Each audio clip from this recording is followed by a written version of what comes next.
right, so my movement here is going to be the X3 row. You can do it overhand, underhand. Um, Overhand, if you're at a 45-degree angle with the upper body, you're going to hit more of the upper back. If you bend over a little more and do the underhand grip and roll it to the like belt line and squeeze together hard, you're going to get a little bit more lat into it. And it was kind of, there was a Mr. Olympia at one time was Dorian Yates, and it was one of his biggest movements was the underhand row, and it got called the Yates row for that. But his back shot, he would start like this and then squeeze the back together and then spread it out. But when he would squeeze together like that, the development was unbelievable, and you could tell it came from a lot of that rowing.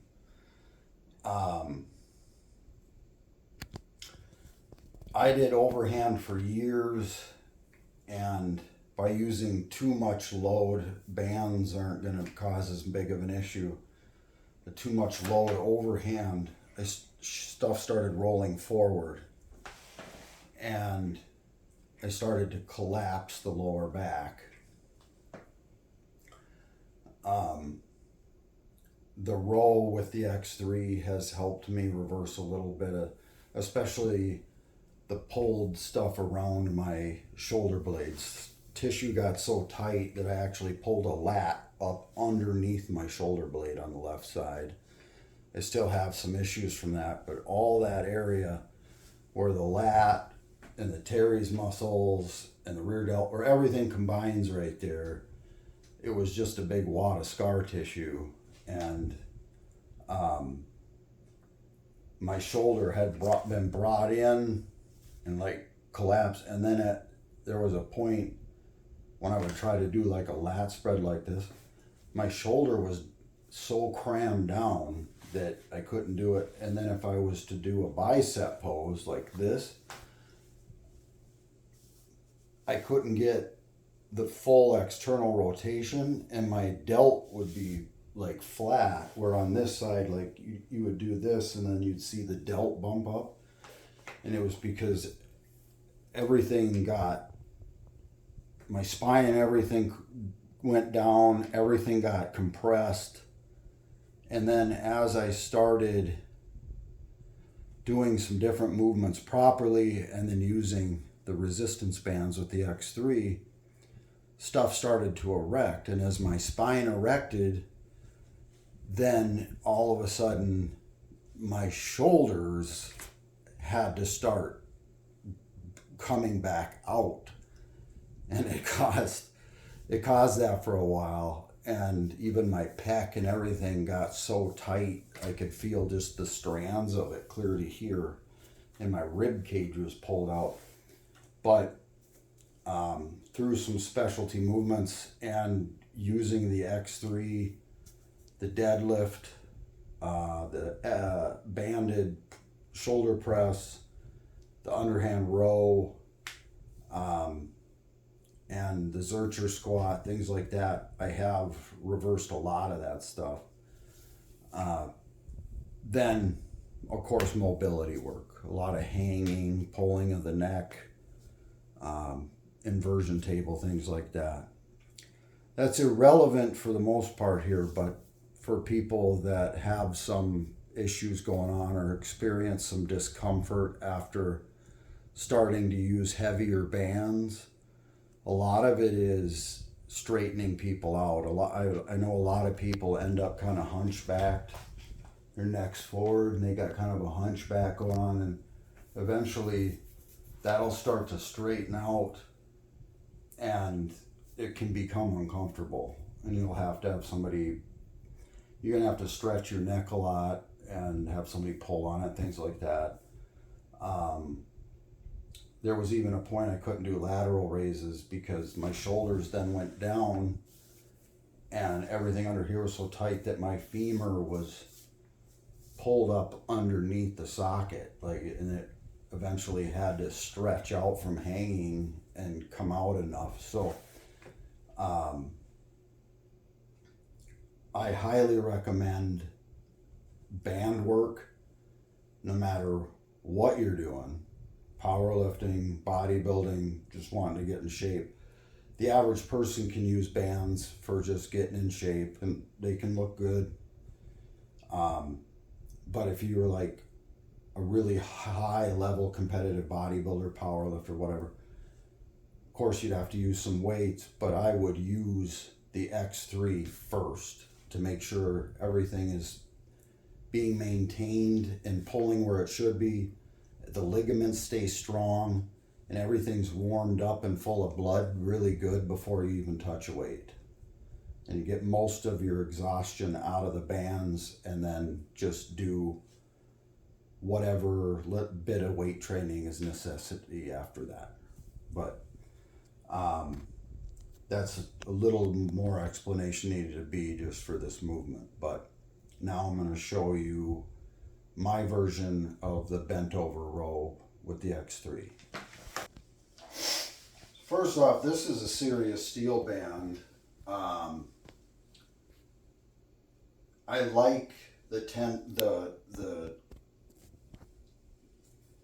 grows the tension really rapidly. I have the black Paraforce. It's the same length, but for this movement, for some reason, this is a 37-inch band. The 41-inch would be a little too long because when I stretch my arms out at the beginning, I would have no tension. And so with the 37-inch, I stretch out, I still have tension. And then by the time I hit my waist, I'm really squeezing hard, like as hard as I can. This is the one I'm sticking with for right now. Again, make sure the bands are overlapped. Center the band on the hooks the best you can.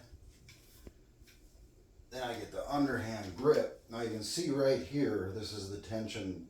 This is the very beginning of the tension. So then when I come up like this, I have plenty of tension on there now.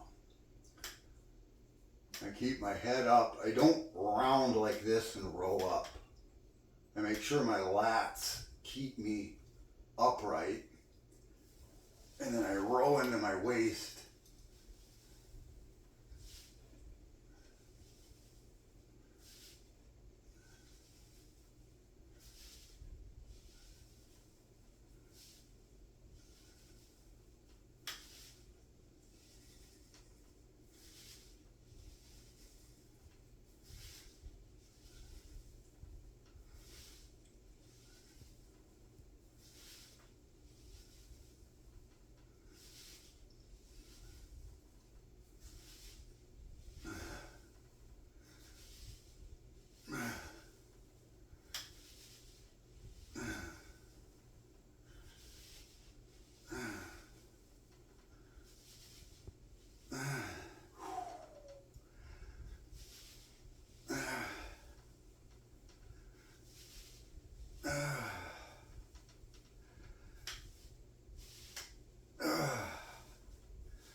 Try to get up one more time.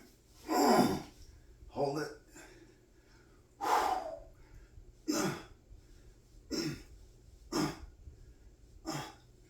Come down. Partial. Oh, that's it. I could feel pretty much my whole back being involved right up to the lower traps. I try to focus mostly on driving the elbows back and squeezing the back. I don't really think about my biceps. I pretend the bar's not there, as if it was just hanging off my arm. And I use, but like trying to drive my elbows up and squeezing the back together.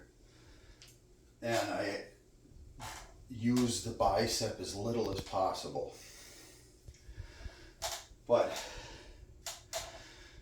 there is my version of the row, and then to hit the upper back some, there is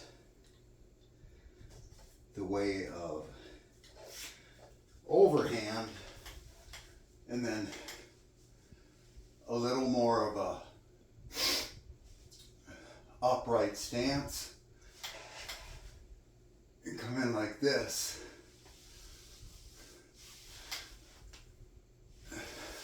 Like that.